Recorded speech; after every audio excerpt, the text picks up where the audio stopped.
با تشبث ریاست کار با زنان و اویله نزد مقامات اجرایی حاکمیت دولتی ولایت ختلان در یک جایگی با ریاست کار با جوانان و ورزش بخشیده بر روز بین‌المللی اویله عکسی ترغیباتی و معرفتی تحت عنوان اویلت را احتیاط نما گذرانیده شد. در این اکسیه نمایندگان ریاست کار با زنان و اویله نزد مقامات اجرایی حاکمیت دولتی ولایت ریاست کار با جوانان و ورزش شرکت نمودند. ضمن تقسیمات ورقه های ترغیباتی مسئولین ابراز نمودند که پایداری و استواری اویله ها را پیش از همه محبت صمیمی تشکیل می دهد. حکومت جمهوری تاجیکستان اویله سالم را عامل مهم پایداری دولت معنی داد می کند. از همین خاطر این نهاد در جمهوری تاجیکستان تحت حمایه همیشگی دولت و حکومت قرار گرفته اساس رشد جامعه دانسته می شود.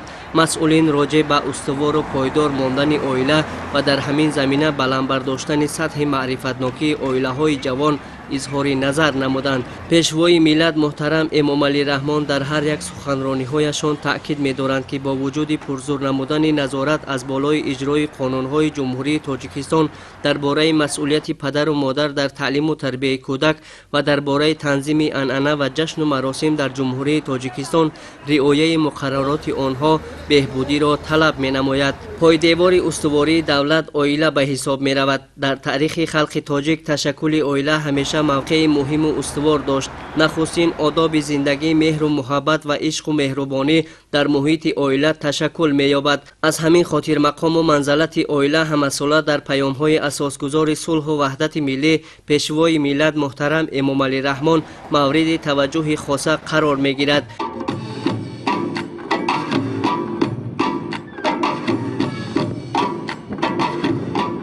روز بین‌المللی اویله را در شهر لیوکند با یک شکوه خاصه تجلیل گرفتند. ضمن سخنرانی راهبریت شهر ابراز نمودند که اویله در فرهنگ مردم تاجیک همچون نهاد ارزشمند اعتراف گردیده است. طوری در جمامت تاکید کرده شد اویله احساس نزدیکی به همدیگر، نشاط مهر والدین، اعتماد و باوری و دستگیری یکدیگر دانسته می شود. طوری ذکر گردید اویله بقای دولت و جمعیت بوده، زیرستون و پایدیوار تربیت نسل نورس محض از آن سرچشمه می گیرد. برای حفظ و نگهداشت اویله خانواده ها باید تحمل پذیر باشند و آن را همچون هدیه بی‌بها بهر یکدیگر گرامی بدارند. چون اویله اساس جامعه محسوب می‌یابد، نوخانه‌داران باید به قدر و منزلت اویله ها برسند و وظیفه دارند که فرزندانی با ننگ و ناموس و از هر لحاظ تربیت یافته را به کمال رسانند. در جمهوری تاجیکستان اویله ها مقام خاصه دارند. طور اشاره گردید اساس پایداری اویله محبت ارزیابی شده. تنها به وسیله احترام یکدیگر اویله ها پایدار و استوار باقی خواهد ماند.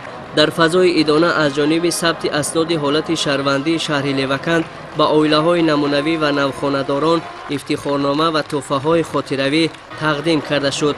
چاره‌بینی با پیشنهاد برنامه رنگین فرهنگی که از جانب هنرمندان بخش فرهنگ شهر پیشکش گردانیده شد، خاطر حاضرین را بالیده گردانیدند.